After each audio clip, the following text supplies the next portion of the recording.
Corona संक्रमण की वजह से कई देशों में टीकाकरण अभियान रुक गया है।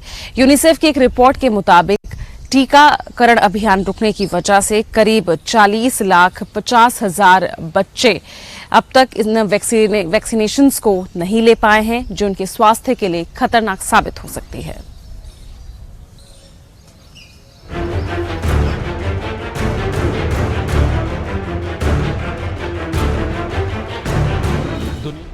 कोरोना वायरस ने हर किसी को परेशान कर रखा है।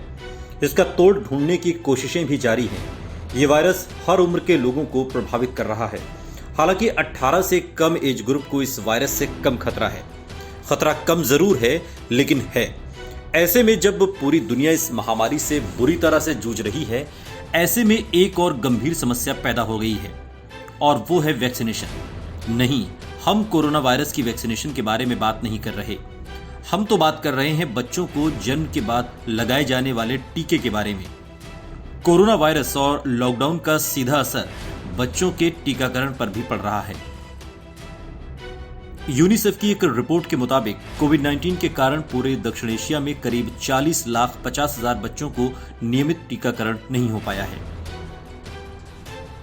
इस बारे में यूनिसेफ ने चिंता जाहिर करते हुए कहा है कि बच्चों को अगर समय से वैक्सीनेशन नहीं किया गया तो दक्षिण एशिया को कोरोना के साथ साथ एक और स्वास्थ्य आपातकाल का सामना करना पड़ सकता है।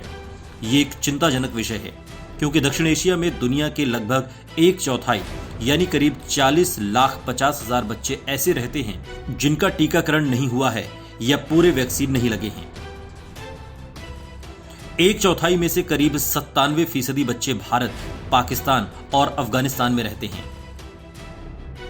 कोरोना वायरस के चलते कई देशों में लॉकडाउन है, जिस वजह से कई देशों में टीकाकरण बुरी तरह प्रभावित हुआ है। इसके पीछे कई कारण हैं, जैसे कुछ देशों में टीकाकरण अभियान रोक दिया गया है। वहीं माता पिता भी बच्चों को अस्पताल ले जाने से डर रहे हैं। टीकों के निर्माण पर भी लॉकडाउन का असर पड़ा है। लॉकडाउन में यात्रा पर प्रतिबंध लगा हुआ है और उड़ानें रद्द होने के कारण कुछ देशों में वैक्सीन का स्टॉक भी तेजी से कम हो रहा है। इसके अलावा कई स्वास्थ्य सुविधा केंद्र भी बंद हैं, जहां लाखों बच्चों का टीकाकरण किया जाता है। हर देश अपनी जनसंख्या और वहां मौजूद बीमारी के हिसाब से बच्चों के लिए टीके की श्रेणी बनाता है। भारत में टीकाकरण का समय जन्म पर BCG, ओरल पोलियो वैक्सीन और हेपेटाइटिस बी, 6 हफ्ते पर DPT1, IPV1, OPV1, रोटावायरस 1 और PCV1,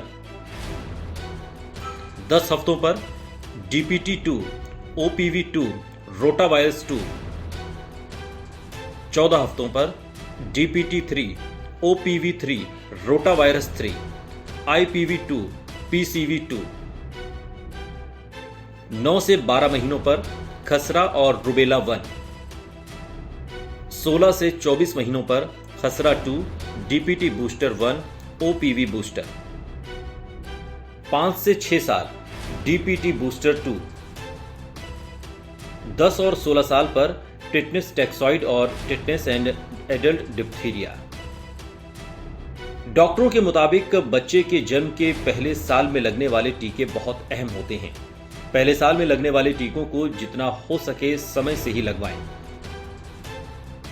बच्चों में पोलियो और खसरे का टीका बहुत ही जरूरी होता है। 18 महीने वाले टीके में थोड़ी देर कर सकते हैं। 15 महीनों के बाद ज्यादातर टीके बूस्टर्स होते हैं। ये वैक्सीन अगर 1-2 महीने देरी से की जाए तो कोई दिक्कत नहीं है। यूनिसेफ के मुताबिक कई इलाकों में राष्ट्रीय टीकाकरण अभियान स्थगित कर दिया गया है। यूनिसेफ ने जोर देते हुए सिफारिश की है कि जहां भी टीकाकरण अभियान रुका हुआ है, वहां की सरकारें कोविड-19 महामारी नियंत्रण में आने के बाद टीकाकरण गतिविधियों को तेज करने के लिए कठोर योजना बनानी शुरू कर दें। कोविड-19 से बहुत ज्यादा बच्चे गंभीर रूप से बीमार होते नहीं दिख रहे हैं, लेकिन नियमित टीकाकरण न होने से सैकड़ों हजारों बच्चों के स्वास्थ्य पर असर हो सकता है। किसी बीमारी के खिलाफ बच्चे के शरीर में रोग प्रतिरोधक क्षमता विकसित करने के लिए उसे वैक्सीन दी जाती है।